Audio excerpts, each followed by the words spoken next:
Please welcome from the Southwest Section, PGA owner and operator of the Augusta Ranch Golf Club in Mesa, Arizona, candidate for PGA Secretary, Don Ray.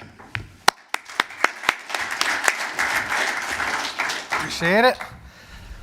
Well, we were laughing. This is like working the first tee with Larry Startzel, right, on a major. I remember on the board, you're so nervous when you get on that first tee with Larry. I just wanted to start, welcome to Atlanta. I'm excited about this, and I'm excited about sharing why I want to be the Secretary of the PGA of America. Now, there's three things I want to cover today. One is serving the member through an idea I call PGA.leadership. The second one is leading the business of the game, right? With our marketing assets, our technology that we have, even our relationships, right? And making sure the PGA member has some resources, some things that can help them make money at their clubs. And then finally, protecting our industry. And there's some damaging legislation out there, right, that could really affect us. So what are we going to do? Should we be on the forefront of that? Well, the why of everything I'm going to talk about today is this poster. It's that badge, and it's our members, right, young or old. When I talk about we wear one badge, that's exactly what I mean. Public or private, East Coast, West Coast, from the golf shop to golf tech, it doesn't matter. We wear one badge, and I want to focus on that. Well, I have to tell you how I got here. Two men. The one on the left is Jim Mooney, 30-year PGA member who ran Riverview Golf Course. Riverview Golf Course is that golf course up on top there. Unfortunately, it's a Chicago Cubs spring training facility now. That 9-hole facility doesn't exist. But I didn't work at Riverview. I actually delivered there. When you're an umpire, it's a really good job to have is be a UPS driver, right? And so I delivered to Jim, and I just saw how he conducted himself, right? This PGA member, 30 years in the business. And I was like, man, how do you get into the game of golf? Jim, how do you get? He's like, Don, if you're going to be in the game of golf, you're going to be in the business of golf, you need to be a PGA member. And he gave me the number. There were no websites back then. He gave me the phone number, and I called to set up my PAT, which I passed on my first try, right? On the right, that's my dad. Unfortunately, he passed, kind of soon after this picture. He gave me the Ben Hogan book and a bucket of balls. And so there's no doubt my dad taught me the love of this game. But Jim Mooney taught me the love of the business of this game. So raise your hand if this poster's on your wall. Raise it, I can see you. This isn't television. Me too. And this isn't what we do, it's kind of who we are, right? And when I looked at that and it was on Jim Mooney's wall, I was like, man, that's something I want to do. And that became my why. You want to know why I want to be the Secretary of the PGA of America? First, you got to know why I wanted to be a member of the PGA. And it was this poster. And it's not, it literally isn't what we do. It's who we are. And they don't make this anymore. You can't get this poster. Our younger PGA professionals, they don't make it. It's not in print. I think we should bring back something like this. Raise your hand if you've seen the Simon Sinek video. It's about your why. All right, not bad. This changed my life 5 years ago when I watched this video, and the why is your mission or belief, right? I'm going to share some what's and hows today, no doubt about it. But you need to know my why so that if I'm in that room and I don't have time to talk to you before a vote, what's Don's why? There's times you have to make an audible. You're at the line and you got to do what you got to do because you're in the boardroom, right? So you have to know my why. So what is my why of serving the member? Take a minute to read this quote, if you can. So most people do not listen with the intent to understand. They listen with the intent to reply. They're either speaking or preparing to speak. They're filtering everything through their own paradigms, reading their autobiography into other people's lives. Has this ever happened to you? Have you ever done it? I think I have done it. But I think as a good leader, you need to ask questions and you need to listen. And you need to learn from what you're listening. You don't just check the box when you're listening. You're actively listening in that listening pose, right? Like some of you guys are right now. That's what being a good leader is. And I don't know if our members, the antidote for apathy to me is relationship. It's relationship. And do our members feel like they have a voice? Do our members feel like they have a vote? I was in Orlando handing out my pens, gave away 200 of them. A lot of the members were like, hey, Don, I don't have a vote. And it didn't register until later. Wow, they they don't think they have a vote. No wonder apathy is an issue in the PGA of America right now. My family, they're fully behind me. That's my daughter. She's 17. She's got a hip injury, can't play softball anymore, so she's playing golf. It's the greatest time of my life right now. That's her and I playing 100 holes of golf for charity for her softball team. Upper left, that's me playing in the father-son with my dad and my son, who's 28 years old, Donnie the third. And then, of course, Karen and Katie, that was actually taken at the meeting, just in November. Karen and I have been married 21 years. They've seen me, right, through everything I've done at Augusta Ranch, at Eagle Mountain, on the NGCOA board, on the Southwest section board, and on the national board. They know how my heart's in it. They are so fired up about this. They are literally, you want to talk about the campaign team? There's the two beginning members right there. They're the founders. And they helped me with everything we've done, even picking out the badge, and we wear one badge. Augusta Ranch Golf Club, par 61. It's an executive golf course, seasonal. A lot of winter visitors this time of year. In the summer, we do all the family stuff. We do whatever, it's just a little place where I think it's almost where the farmers of golf are at, right? This is where you plant the seeds in people's minds so they become golfers someday. And I'm the owner-operator, but I want you to really know, and I think it's important distinguishment, is that I was a PGA member before I was a golf course owner. I just met the right people. By the grace of God, I became an owner-operator, but I was a member before. I have 6 PGA golf professionals at Augusta Ranch. Terry's not there. He does all our PGA Hope stuff. When you talk about deferred compensation, when you talk about insurance plan, as an owner-operator that I can't afford to provide that to our members that are our PGA members that work there, I'm going to get that done. I don't know if we have to move the money into an HSA account. I don't know if maybe with Retirement Plus we can move it into a Roth IRA so I can use it for Katie's college or maybe for education. I think the deferred comp's got some legs. I'm looking forward to seeing that. But man, I want to do it for the PGA member because I want to do it for the 6 members that are at my facility, or the 5 including me, right? I want to be in that too. We do a lot of stuff with juniors. We're a First Tee location. We do the PGA Junior Camp. We do Operation 36, tremendously successful. And then our PGA Hope stuff. That's from a day of PGA Hope in November where we brought out the vets. We did a PGA Hope drive, chip, and putt. We did a pro drive, chip, and putt. It was just a great day where we gave free lessons to the veterans who were out there. That's what we do. Serving the industry, I've been on the NGCOA board for the last 4 years. Upper right, that's Dick Stuntz, past president. Jake Heron is CEO. Rock Luke is actually a PJ member, past president of NGCOA, working on issues there. Marvel, you just saw her in a video. That's us meeting Martha McSally. She's a senator for Arizona, United States Senator, and some Arizona industry friends. Just talking about golf, getting them excited. Down there in the bottom right-hand corner, that's me, Roy Van Pocky, who was a past president of the Superintendent's Association of Arizona, the Cactus and Pine, and Congressperson Andy Biggs. And he showed up, and I'll talk about that a little bit later, but he showed up because I asked him. So in a previous life, I was an umpire. Maybe you heard the stories, right? Mark, you've heard plenty of the stories out there. 9 years, 1,300 baseball games, and we traveled a lot. I'm not worried about travel. I know some are worried how much the officers travel. Man, I think that's what we need to do. We need to be in front of the members, talking with them and listening to them. That's what you have to do. I think it's a commitment of that magnitude. I think it's that important that the officers of the PGA of America are in front of our members. When you're an umpire, you got to work as a crew, just like with the board or just like with the officers, and you got to make decisions. A lot of good decisions, really tough ones, right? And I want to pause for a second, because some of you may or may not know, I don't know. But I resigned as president of the Southwest section 5 years ago. Toughest decision ever made in my life. Sometimes there's easy wrongs and there's hard rights. That was a hard right decision, but I had to make the call. And I'm going to tell you why. Because my heart's all for the member. When something's going on in your gut and it's bothering you, right? Right there where mama taught you, right? In the morals of where we're at. And it's against your personal and private beliefs. I think you have to make a call. I made that call. And I resigned. But I did not leave the member. I might have left that position. I ran for district director and got elected. I ran for the NGCOA board and got elected. And since that time, I've been defending the member. And I'd like to talk about something I'm really focused on now and the future. And by the way, if you want to ask some of those questions in the district meetings, I'm here for it. Whatever you want to ask me, I'll field any question, right? As an umpire, you can't control what happens on the field, man. You just react to it. Let's talk about PGA leadership. I'm really excited about this. No matter how big the PGA of America gets, it's always got to be small. It's down at the chapter and section level. The rubber meets the road with our PGA members. There's no doubt about that.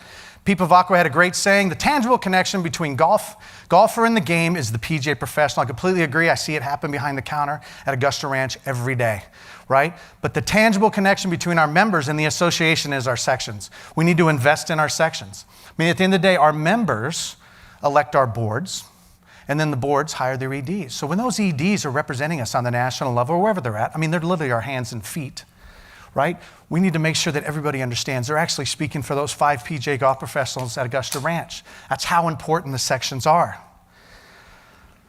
I think the PGA, they need to invest in us, and this is how I think I can see it. Just like Major League Baseball, there's a farm system, right? Right now, spring training is about to happen.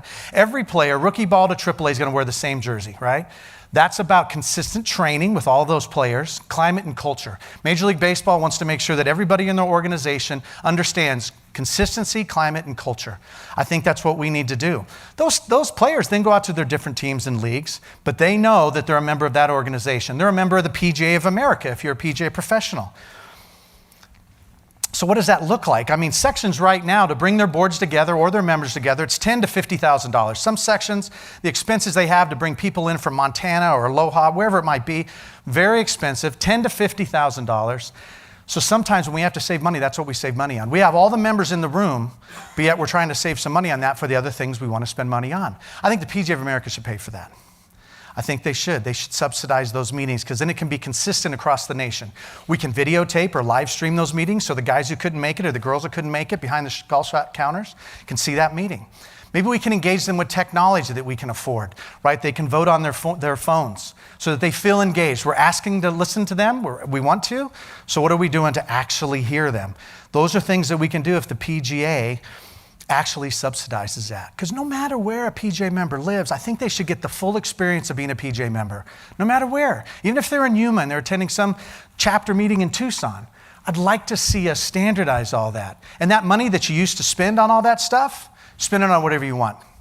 Spend it on whatever you want because you know best how to spend your money at the section level. To develop leaders, we're going to need some quality speakers and we're going to need to create engagement. How are we going to, when we have all these members in the room, annual meetings and semi-annual meetings, how are we going to get into them? Well, I think we should create a speakers bureau, right? Really good speakers. And the sections could pay for some of that, right? So they have some skin in the game, but the PGA of America will subsidize. And I'm talking about good speakers, right? Simon Sinek, Gary Vee, Harvey Mackay, right? Tony Robbins, John Maxwell, wouldn't it be cool? I mean, these are the things, there are things the PGA of America can do to get good speakers. We happen to have some relationships with the Ryder Cup and the PGA Championship. I'm sure we could sweeten the pot to make sure that these speakers want to show up to our national meetings and our section meetings. PJ.Coach, we all know it's a great app. Susie just talked about it. It's awesome, great website. PJ.Leadership would be for leaders. I love the PJ Lead program. I'm taking it to another level.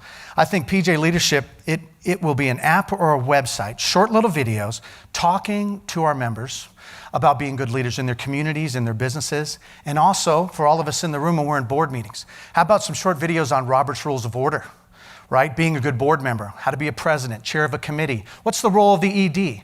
These are things some of our members might not know. I think they'd get a lot from these videos. And once again, consistent climate and culture across the United States, making them leaders in their towns and communities.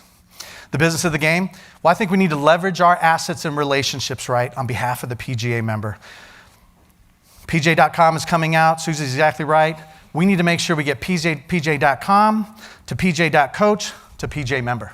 How is that going to happen? When I chaired that committee, man, we wanted to make sure this happens. I hear it's going to happen later in this year. The sooner the better, because I think this is how we're going to drive rounds and revenue to our PGA golf professionals. At the end of the day, we also have to have videos. I'm excited what Susie said about, the Health Channel and things like that. Katie doesn't watch TV. She's got an iPad in front of her. Disney Plus, YouTube. We've got to do ads in front of that to stir up the youth so they go to their parents and say, I want to play golf. Right? And the moms out there, my wife's never seen a commercial for golf and the tremendous benefits for it. We need to get in front of her. They are making all the decisions and yet we're not in front of them.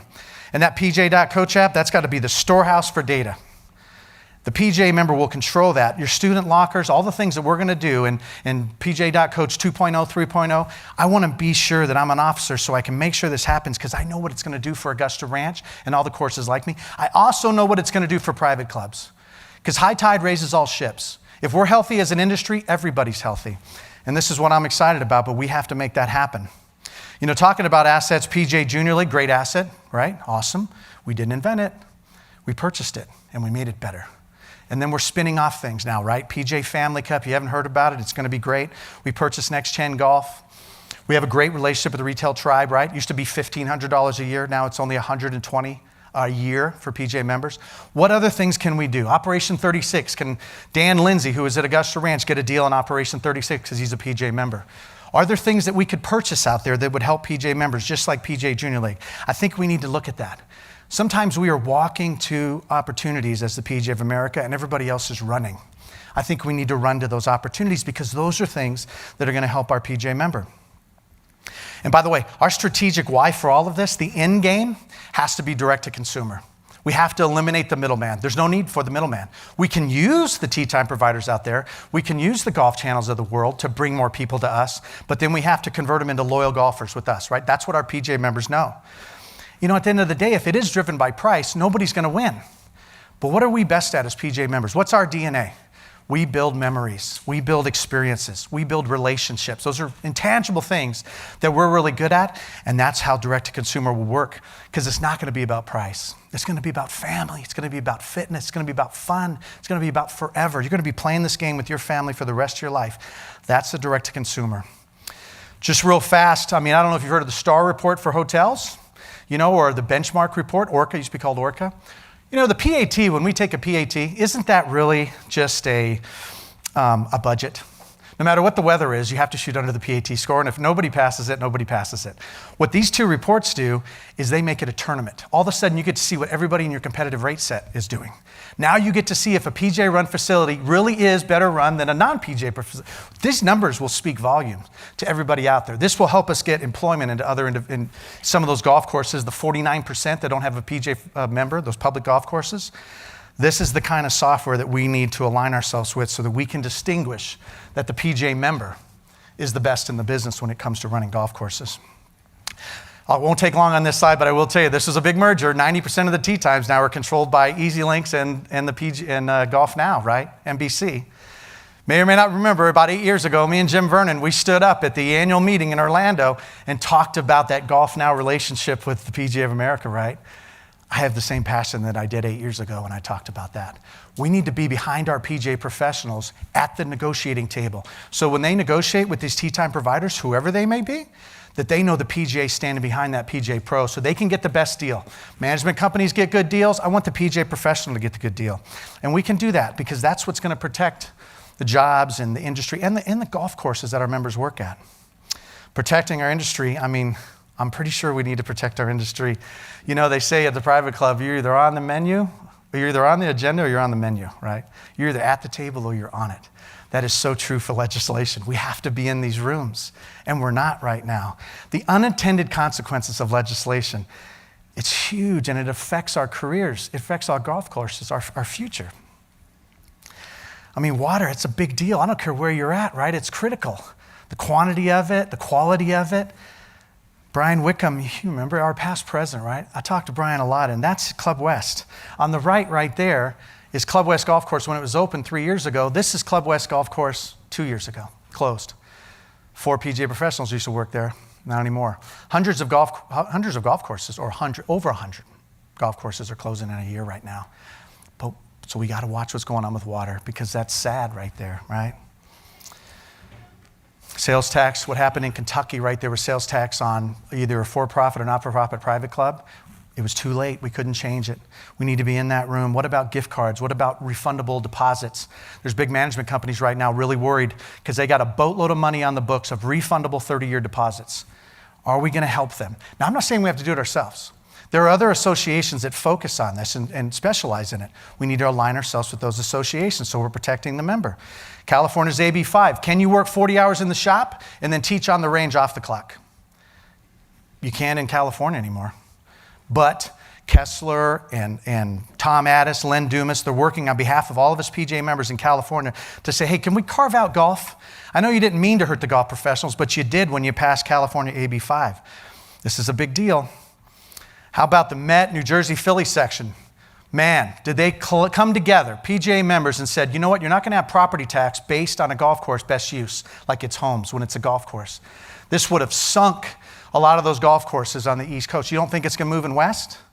I don't think they beat it yet in New York. They beat it for a year, but it'll be back. What are we going to do? How can we help those sections?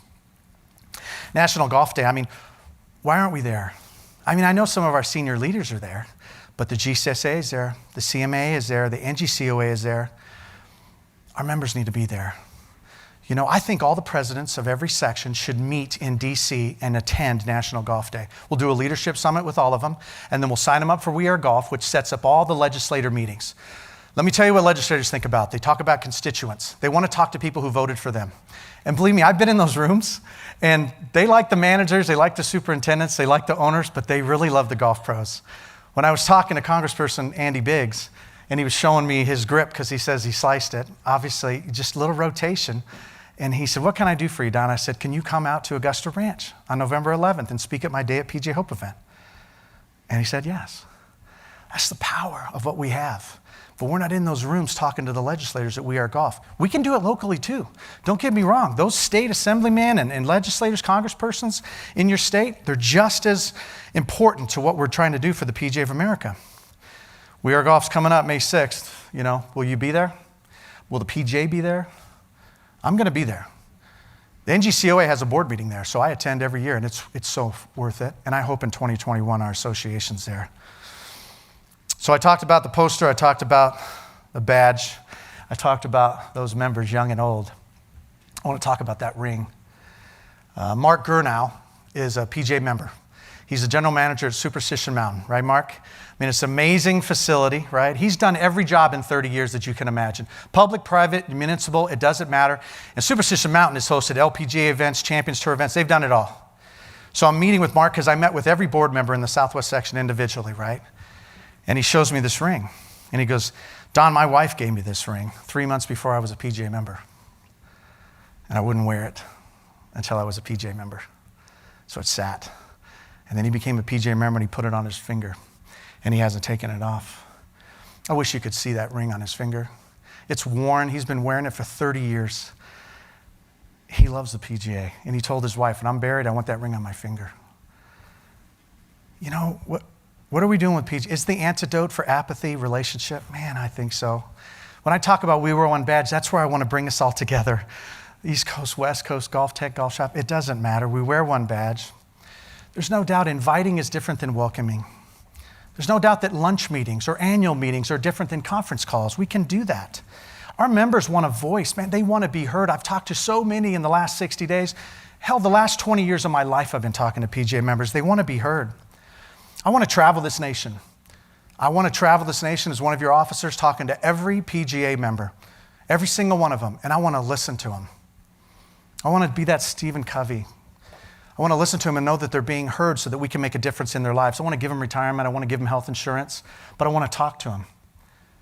I mean, I'm excited about that because, listen, at the end of the day, I'm not going to get fired. I own Augusta Ranch. There's no risk on my part other than not doing a good enough job as your officer, and I'm telling you, I'm going to work hard to make sure I do it. I want that to be my job. I'll literally dedicate all of my time to do that. So remember, there's 3 things. I want to serve the member with PGA.leadership, changing the climate and culture from the ground up of our association, getting down into where our rank and file members are, where the rubber meets the road. Being leaders in the business of golf. God, we have so many marketing assets and technologies. There's things we can do that we can lead the industry and really give our PGA members the resources they need to be successful. And protecting our industry. I mean, there's so many unintended consequences to this legislation, and we got to be in those rooms. You know, I'm done talking about me. The best part of the next 24 hours is I'm going to talk to you. Whether it's in the district room later today or tomorrow with your sections, I'm going to ask you a bunch of questions, and please ask me a bunch. That's what I'm about, asking, listening, learning, and then I'm going to respond after that, right? So that's the most important part of this 24 hours that we have together is I want to hear from you. That's the kind of leader I am. That's the kind of leader I want to be, and that's the kind of secretary and officer of the PGA of America I want to be. So I'm asking for your vote. I'm asking for your support. I'm asking to let me help those PGA members because, man, I am way better in person than I am on paper. If I can get in those meetings, I know we can fire up all PGA members. Remember, we wear one badge. Thank you.